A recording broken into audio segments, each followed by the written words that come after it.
Muy buenas noches. Comenzó hoy en Ginebra un examen del Comité de Derechos Humanos de la ONU que durará 2 días, hoy y mañana, sobre el estado de cumplimiento de las obligaciones que adquirió Colombia cuando ratificó el Pacto Internacional de los Derechos Civiles y Políticos. El documento está basado en el análisis que hicieron más de 500 ONG defensoras de derechos humanos en Colombia. Nuestro invitado de esta noche es el doctor Alberto Yepes, quien es director del Observatorio de Derechos Humanos de la Coordinación Colombia, Europa, Estados Unidos, que tiene más de 230 organizaciones de derechos humanos. Mil gracias por aceptar, doctor Alberto. Gracias. ¿Cómo resumiría usted, doctor Yepes, el informe que divulgó hoy el Comité de Naciones Unidas de Derechos Humanos sobre la situación en Colombia? Bueno, el informe se basa en un análisis de si el Estado colombiano, en su conjunto, ha cumplido las obligaciones del Pacto Internacional de Derechos Civiles y Políticos. ¿Y la conclusión es que sí o que no? La conclusión es que prácticamente no ha cumplido. O sea, en estos 55 años el Estado no ha cumplido la mayor parte de las obligaciones y especialmente en estos 6 años, desde 2016 hasta el día de hoy, el nivel de cumplimiento es muy deficitario. Pero concretamente, ¿qué dice? Bueno, Naciones Unidas.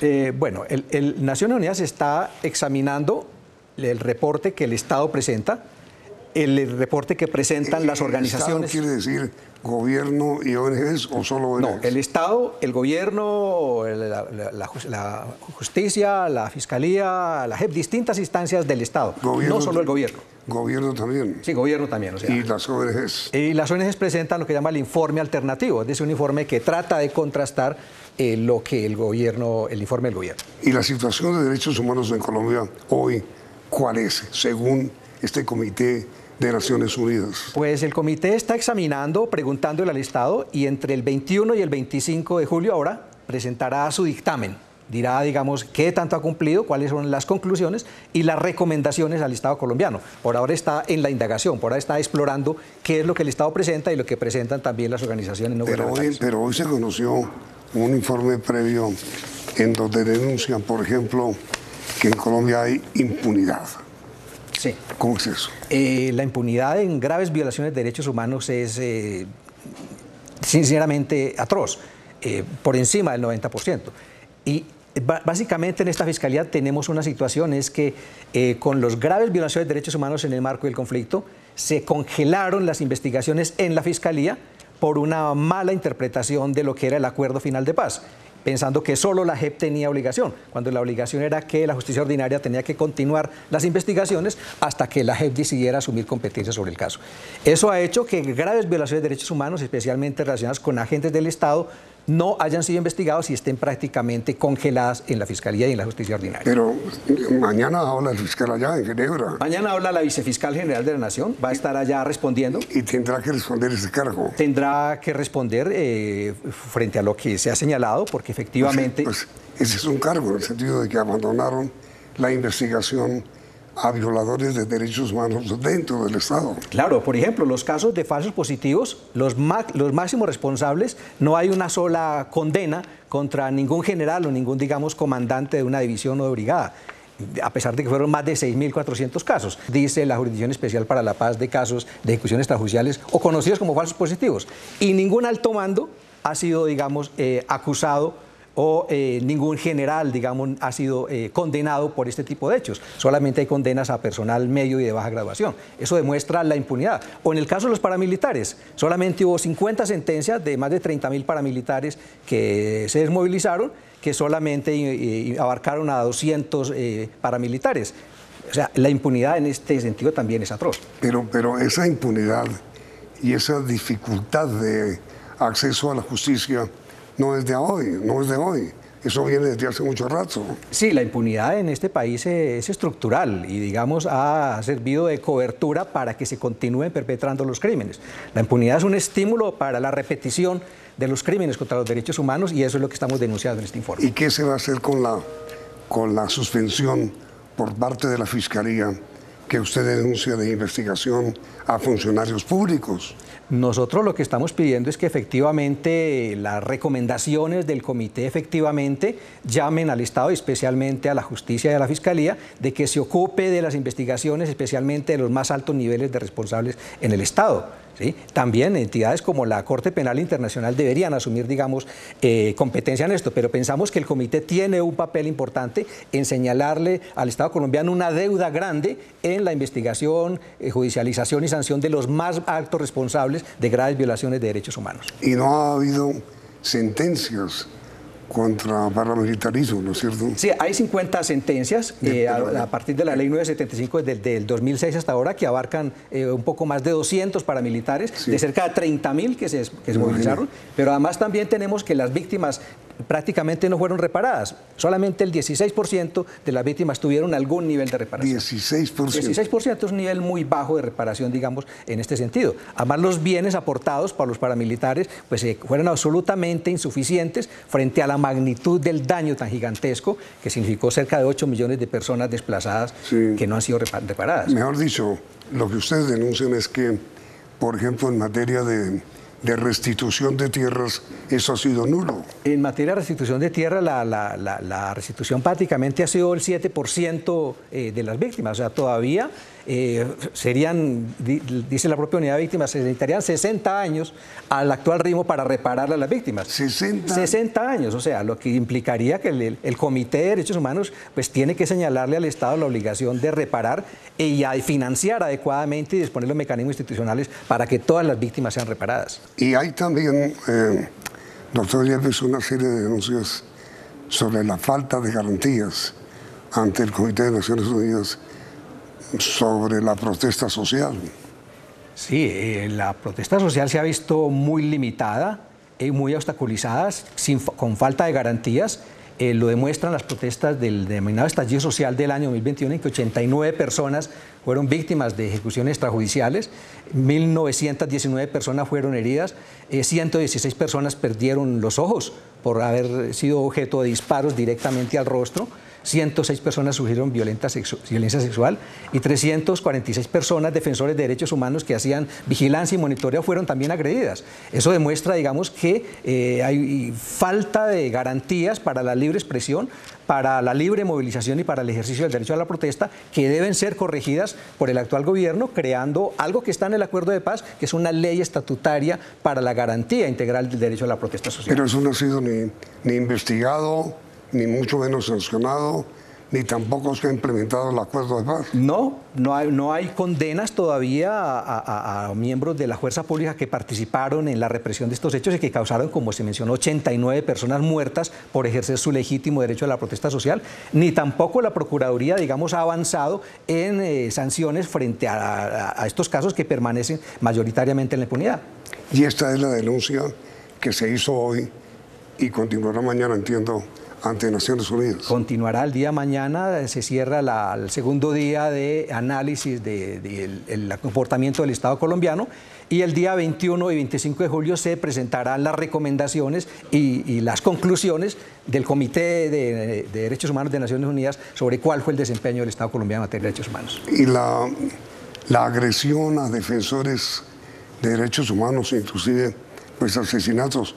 ¿Cuántos defensores de derechos humanos han sido asesinados, doctor Yepes, en este lapso? Desde el año 2017 hasta diciembre del 2022, 920 defensores de derechos humanos y líderes sociales fueron asesinados, la mayor parte de ellos en la impunidad, y además 4.084 agresiones fueron víctimas, entre las que cuentan amenazas, detenciones, desapariciones, judicializaciones, atentados, violencia sexual, todo tipo de agresiones contra la labor de defensa de los derechos humanos que también acusa una falta de garantías. ¿Y estos asesinatos y estas agresiones sin investigación? las investigaciones prácticamente tienen la mayor parte de los casos en la impunidad. Ha habido algunas condenas, pero no a los máximos responsables y a quienes fueron determinadores de ellos. En algunos casos se ha condenado a los gatilleros o a personas, digamos, de muy bajo nivel, pero los determinadores, las estructuras que están determinando este tipo de crímenes ni han sido individualizadas ni están desmanteladas. En esta denuncia que ustedes presentaron ante el Comité de Derechos Humanos de Naciones Unidas, se revela o se afirma también que la respuesta estatal ha sido muy insuficiente. Sí, insuficiente, precaria y limitada.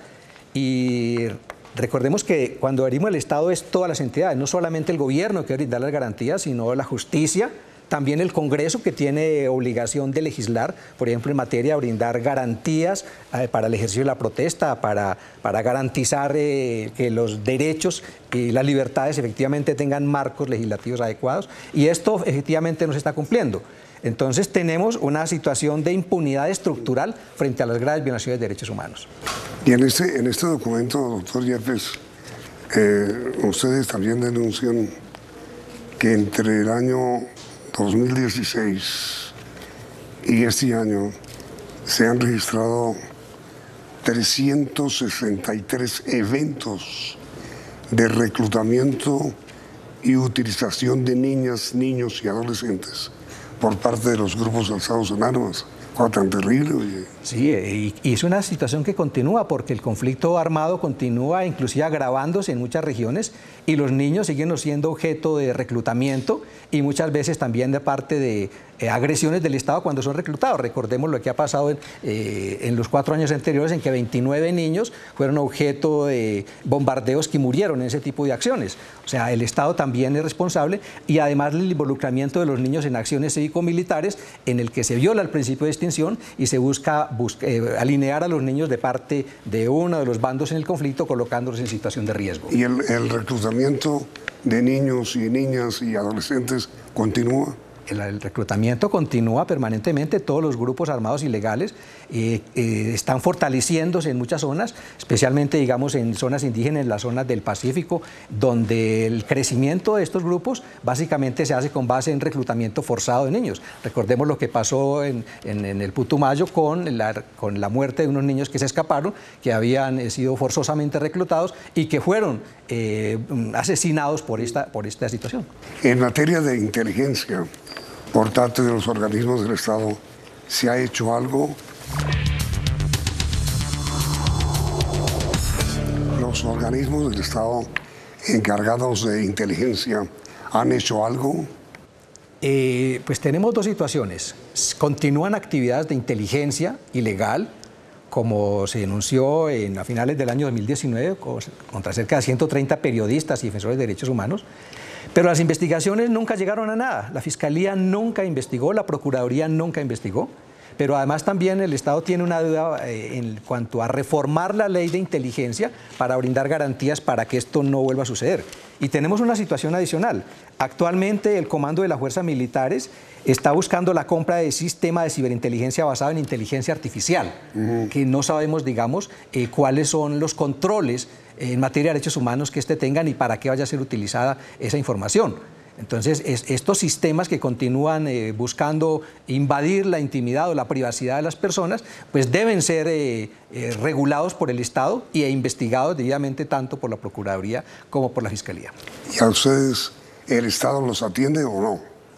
Pues realmente cuando hemos pedido información sobre las personas que supuestamente hemos sido objeto de chuzadas, de interceptaciones, nunca nos han entregado la información. Nunca ha sido imposible siquiera conocer, digamos, cuáles son las personas que están en esos listados de interceptaciones que solamente conozcan los organismos judiciales. Es decir, doctor Yepes, ¿ustedes temen que la conclusión del Comité de la ONU en Ginebra va a ser de condena a Colombia? Pues tenemos que los 6 años anteriores, porque el último informe es en 2016, Va a haber una condena. Creemos que los hechos demuestran que ha habido un incumplimiento grave, aunque el actual gobierno ha expresado voluntad de reformar, digamos, de atender situaciones y buscar mayor compromiso con los derechos humanos, especialmente a través de la búsqueda de la paz. Creemos que todavía hay una deuda que hay con los derechos humanos, que el comité le debe señalar al gobierno para que sirva de guía para corregir las graves violaciones de derechos humanos y especialmente la impunidad en que están estas graves violaciones. Y que, a ver, doctor Yepes, ¿qué es lo que pasa en Colombia, en el Estado colombiano? Que ustedes, más de 200 ONGs, tienen que recurrir al Comité de Derechos Humanos de Naciones Unidas en una reunión especial que hay en Ginebra hoy y mañana para que atiendan las denuncias. Sí, tenemos que acudir porque confiamos en que el sistema de Naciones Unidas ejerza una labor complementaria a la labor que debieran hacer los organismos que atienden la justicia en Colombia, que efectivamente no lo están haciendo. Como no lo están haciendo, pues hay que buscar acudir a estos mecanismos. Y como el Estado no cumple obligaciones a las cuales se comprometió en pactos internacionales, como lo señalamos en este informe, pues buscamos que efectivamente al Estado se le señalen que ese tipo de vulneraciones a esas obligaciones no deberían cumplirse y que deben ser debidamente investigadas, sancionadas y las víctimas debidamente reparadas, pero eso no está sucediendo. Y si llega o se produce finalmente una acusación de Naciones Unidas, del Comité de Derechos Humanos en Ginebra contra Colombia, ¿eso qué significará o qué supone? Pues eso supone que el Estado tiene que implementar esas recomendaciones, que esas recomendaciones... ¿Las del acuerdo de paz? Las recomendaciones del Comité de Derechos Humanos de Naciones Unidas, okay, que se van a formular entre el 21 y el 25. Y obviamente algunas de esas tienen que ver con recomendaciones para un acuerdo de paz que está todavía en gran parte por cumplir. Pero digo, ¿y qué pasa si no lo hace? No, pues obviamente estamos en una comunidad internacional donde los derechos humanos no son solamente un asunto de la soberanía del Estado, sino que las relaciones comerciales, las relaciones internacionales dependen también de la vigilancia de la comunidad internacional y sobre todo son favorables a aquellos estados que tienen mayor compromiso con la democracia y con el acatamiento y cumplimiento de derecho integral con sus ciudadanos.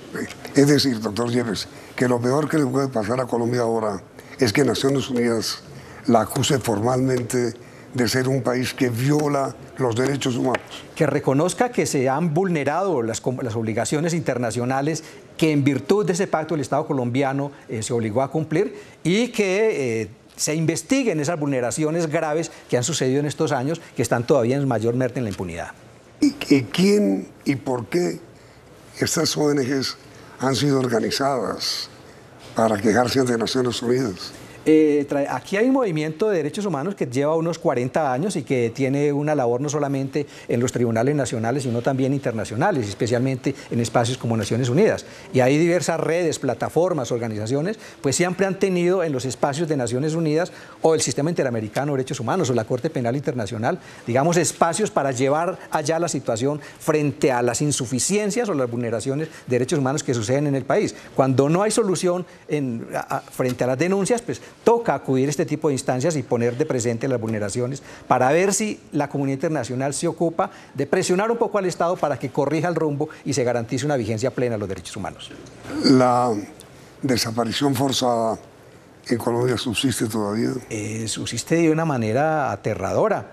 Solamente el año pasado el Comité Internacional de la Cruz Roja señaló que se produjeron 348 casos, pero tenemos también una unidad de búsqueda de personas desaparecidas que todavía tiene un gran retraso en la búsqueda de las personas desaparecidas. Son cerca de 200.000 personas desaparecidas en Colombia, o sea, cerca de 200.000 personas donde en un hogar falta siempre, hay una silla donde alguien que a la hora de la comida no está y que lo están buscando. 200.000 personas desaparecidas, ¿en qué lapso? En el lapso del conflicto armado interno, en los últimos 60 años, digamos, sí. 200.000 en total. Sí, pero es una situación... Que deben ser más, ¿no? Sí, seguramente, o sea, la unidad de búsqueda y la Comisión de la Verdad hablaban de 120.000 personas, pero con el subregistro pudiera llegar a 100.000 personas. ¿Y en los últimos años eso ha continuado? En los últimos años, después de la firma del acuerdo de paz, eso ha continuado, e inclusive los propios excombatientes de las FARC, cerca de 25 de ellos han sido víctimas de desaparición forzada.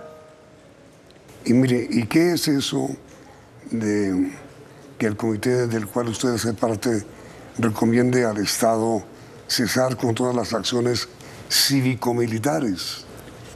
Claro, las acciones cívico-militares son formas de involucramiento de la población civil, especialmente población vulnerable como los niños, violando el principio de distinción, buscando que ganarse el corazón de la población para que se hagan a un lado del conflicto, poniendo en situación de riesgo especialmente a los niños, niñas y adolescentes, que muchas veces son las víctimas, los objetos, digamos, privilegiados de este tipo de acciones cívico-militares, que toman a los niños como parte, digamos, de labores psicológicas o de adoctrinamiento para hacerlos parte del conflicto. Pero digo, no, pero las acciones cívico-militares no son un instrumento oficial.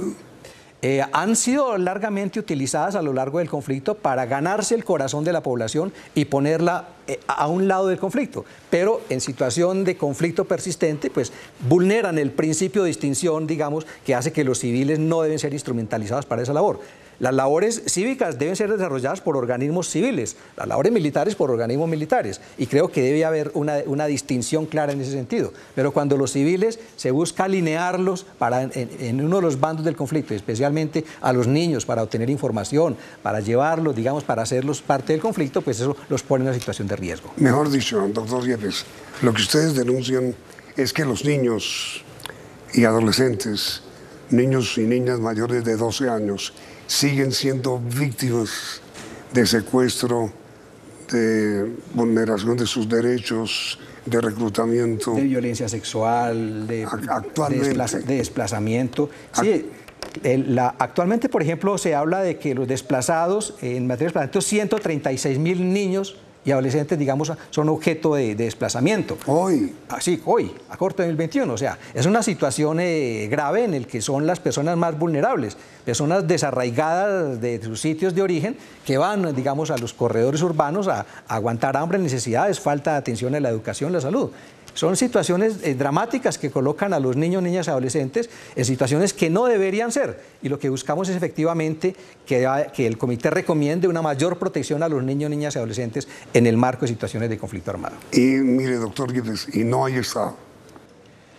Hay un vacío de Estado en gran parte del territorio nacional y donde los actores ilegales, los grupos criminales, digamos, son quienes controlan gran parte de la seguridad, generando estas situaciones de aumento de masacres o de continuación de asesinatos de líderes sociales, que es lamentable. Esperemos, digamos, que el acuerdo de paz pueda poner fin a esto, siempre y cuando se involucre a todos quienes ejercen violencia en las regiones. Pero ustedes han tenido ocasión de hablar con todos los organismos del Estado que tienen que ver con esto. Nosotros hacemos interlocución permanente con todas las entidades del Estado para que se ocupen de eso. Y las respuestas son insuficientes, las respuestas, digamos, no avanzan. Las investigaciones no alcanzan, por ejemplo, a individualizar quiénes integran estos grupos, a desmantelar estas estructuras que continúan ampliándose, reproduciéndose, ejerciendo control y terror en los territorios. Eso es una situación desesperada que continúa generando desplazamientos, confinamientos, agresiones, asesinatos de líderes, masacres, a las que hay que ponerle fin. Este país requiere la paz con todos los actores para que estas situaciones no se vuelvan a repetir, y el gobierno afortunadamente ha expresado su voluntad de avanzar en este sentido. El año pasado Colombia era el segundo país del mundo con más desplazados. ¿Ya somos el primero? Estamos entre los primeros lugares en el mundo en desplazamiento, lo cual es una situación, digamos, que cerca de 7 millones de personas en Colombia viven en zonas donde se ejerce el control por actores armados. Cerca de 7 millones que en su cotidianidad tienen que soportar las presiones, las agresiones, el control armado de actores armados, y donde el Estado debería, digamos, hacer los esfuerzos por recuperar la seguridad y brindar garantías para la vida, para la libertad, para el ejercicio de actividades cotidianas a esa población. Pero las informaciones que ustedes poseen, doctor Yepes, son las de que ¿cuántos desplazados hay hoy en Colombia? Pues estamos cerca de 4 millones y pico de personas desplazadas, según la Agencia Humanitaria de Naciones Unidas. ¿4 millones? Sí. ¿Y esas personas de qué viven? Pues viven en muchos casos de la caridad, de algunas ayudas insuficientes del Estado, de algunas redes de protección social, de algunas redes de sus propios vecinos, pero en general están entre la población más vulnerable. la población que padece hambre, que padece falta de acceso a servicios públicos, que deambulan en las calles, las que uno se encuentra permanentemente en los semáforos. Y obviamente el conflicto sigue produciendo este tipo de victimizaciones. Día a día surgen más desplazados, más personas confinadas, que es una situación terrible a la que hay que ponerle fin mediante una búsqueda negociada de todos los conflictos armados que pasan en el país. Pregunta final. De estos 4 millones de desplazados que tiene hoy Colombia, ¿cuántos son niños? Pues la mayor parte son niños, mujeres y adolescentes, la mayor parte de ellos, ¿sí? Es una situación, digamos, de vulnerabilidad que genera también inseguridad alimentaria y falta de acceso a los más elementales derechos. ¿Y qué es lo que debe pasar el 21 de este mes? El 21 pues, debe hacerse la presentación del informe del comité, donde estén las conclusiones del comité y unas recomendaciones al Estado colombiano para corregir esta situación de vulneraciones graves a los derechos humanos. Esperamos que también el comité recomiende avanzar en los acuerdos de paz, avanzar en el desmonte de las estructuras paramilitares, proteger a los líderes sociales, buscar garantizar la participación de la sociedad civil en los acuerdos de paz, garantías para la protesta social, garantías para que no se afecte a los niños, niñas, adolescentes en el marco del conflicto armado y toda una serie de recomendaciones para efectivamente garantizar, avanzar progresiva y rápidamente en una plena vigencia de los derechos humanos. Doctor Alberto Yepes, muchísimas gracias por haber aceptado esta invitación. Gracias, Tejani. Y por la precisión que usted nos hace sobre lo que está investigando hoy Naciones Unidas en Ginebra, sobre la situación tan dolorosa, tan sumamente terrible de millones de desplazados en Colombia. Muchas gracias. A usted. Y a ustedes, televidentes, gracias por la sintonía y esperamos que continúen aquí en Noticentro 1 CM.